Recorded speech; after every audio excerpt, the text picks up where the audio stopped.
I haven't played many user-created master levels for Doom Eternal. I've been putting it off until I'd talked about most of the main game topics I wanted to cover. I played Prote's Reclaimed Earth master level, and that was really fun, and after taking a couple weeks off from Doom to focus on some other projects for this channel, I was ready to hop back in when it was announced that there was a new master level campaign for the Ancient Gods Part 1 made by Delta. You can get it in the link in the video description. I'm gonna take you through this mod encounter by encounter and show you all the neat little surprises it contains. Immediately in the first room, the fights feel longer. More waves of enemies are coming in as you're greeted by a tyrant and bloodmakers. The first room took me several minutes to get through.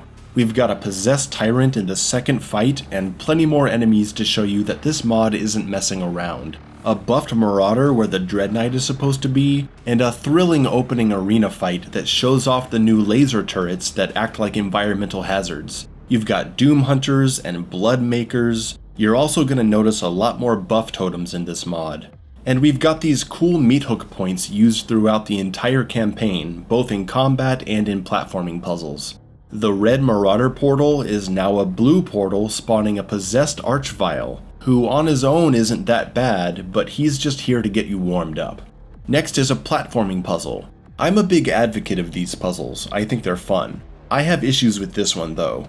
The laser hazards are fine, but it's too easy to break this section. You're supposed to follow the bars with the green lights on them, which takes you around to a climbable wall that spawns a wave of demons. However, if you're just looking at this puzzle from the bottom, it's easy to think you need to go all the way up, which you can easily do. Just meat hook when you jump off the bars and shoot the fan in midair. And if you do get up to this top section, the next meat hook point simply won't work. I was pretty confused in this part until someone told me that you have to follow the green lights. And I don't know why it would be this easy to skip past all that if it's mandatory that you go that way. Maybe this could be modified so you can't turn off the fan and so you gotta take the bars. The next platforming section is cool and actually ends up taking you places in the map that you'd never see if you weren't a speedrunner. It was really cool to explore these other parts of the level geometry. We're taken to another creative platforming puzzle that's pretty challenging, at least it was for me. You gotta swing yourself the right way and preserve your dashes, making it all the way to the end where there's a portal by this big blinding ship on fire. And here's where I had my first glitch. The portal is supposed to take you to the next arena, but instead it warped me out to the middle of nowhere. I thought this was intended, but the chat corrected me. I made my way through the puzzle again and onto the next arena where we get to see that armored barons are here, in groups, which makes them much more interesting. Surprisingly, I wasn't able to advance through the door when the fight was over. This mod actually takes you back the opposite way, through a hallway playing with fog effects, and into that big industrial arena from when the rigger blows up, dealing with Dread Knights, nothing a little plasma lock combo can't solve.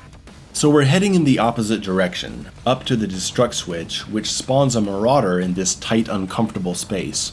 We go back down, deal with bloodmakers and an Archvile hiding behind the wall, actually make that 2, then a possessed baron makes an appearance. It's about time.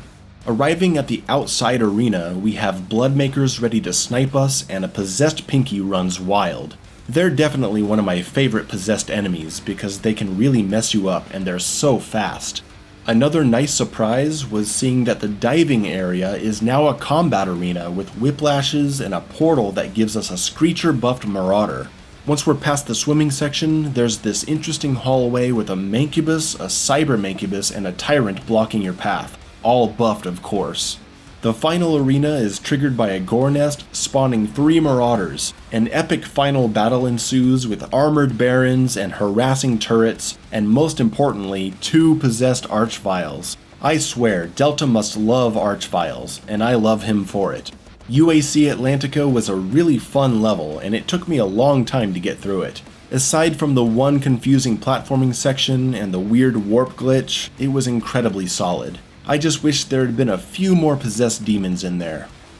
Entering the blood swamps, a tyrant says hello, and I say hello back with my quick switching combos. Mojo the Tentacle makes an early appearance, guarding the pool of swamp water below us. This area sets a different tone right away.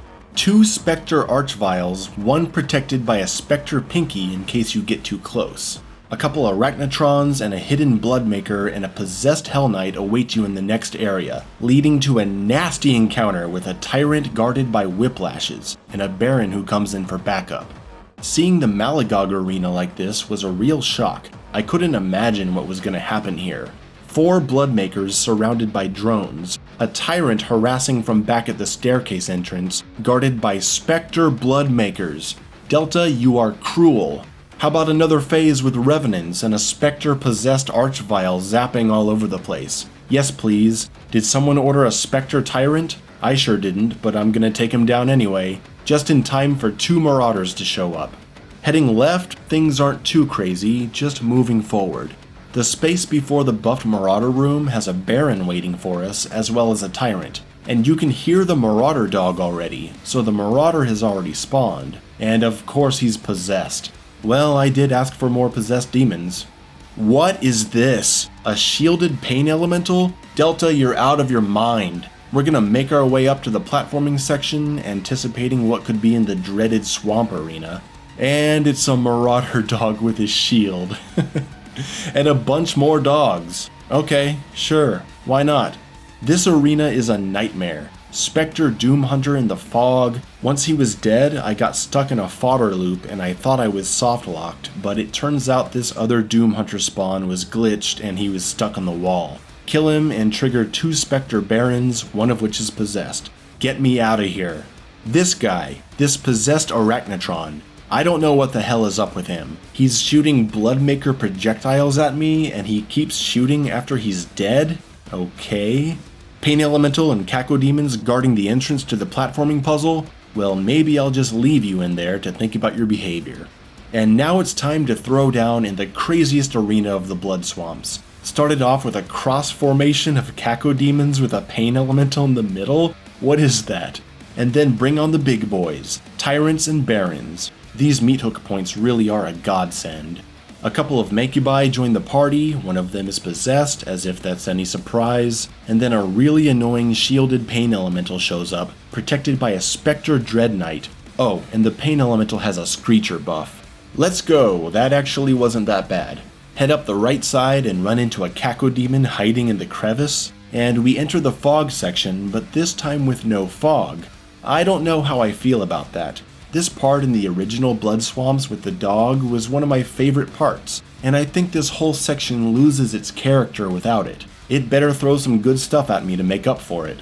Okay, a wall of Hell Knights, Pinkies, and Cacodemons. Not bad, not bad. 3 Mancubi and a Pain Elemental waiting for me in the next room. Buff Totem Cacodemons, Pain Elementals, and Mancubi with a faraway harassing Cyber Mancubus, and then the emergence of a giant stone tyrant, the Big Daddy, who accidentally warps onto a tree and dies. And he died!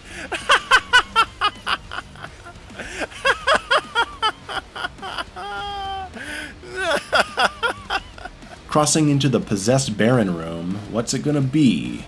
A Spectre-possessed armored Baron. I love it! Now we enter one of my favorite arenas in Doom Eternal, covered in Bloodmaker spam. Well, I can spam too, bitches. Take my primary charger. There's so much Bloodmaker spam coming at me, it has to be from a possessed Arachnotron.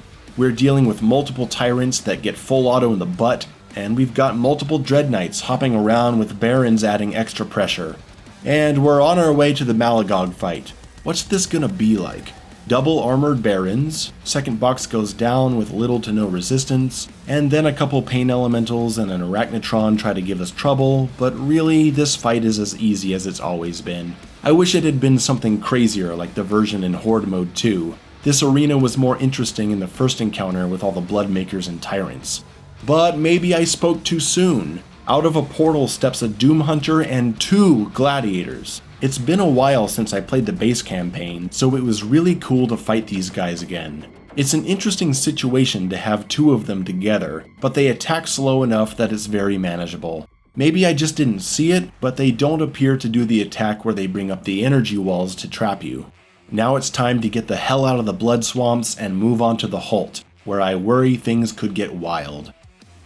Just jumping through the Holt as we always do, waiting for the Bloodmaker, and it's Sammer. What the hell? You have to fight him, but unfortunately his life bar doesn't reflect damage, which can be pretty confusing since you have to damage him to a point to make him leave. If this can be fixed, it would be awesome, but I understand if it can't cause I know it's just a mod.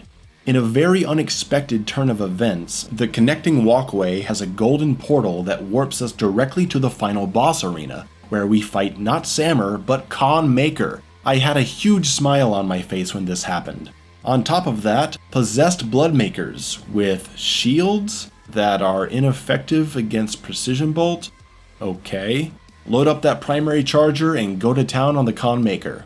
The exit portal takes us to the second arena fight, with a Spectre Sammer, as if things couldn't get any more ridiculous. Spectre whiplashes and drones, and what? 2 shielded pain elementals?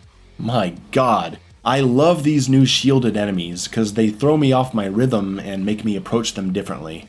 Eventually we run into a Doom Hunter with drones, no big deal, but then a surprise possessed pain elemental comes in, one of the most dangerous enemies in the game.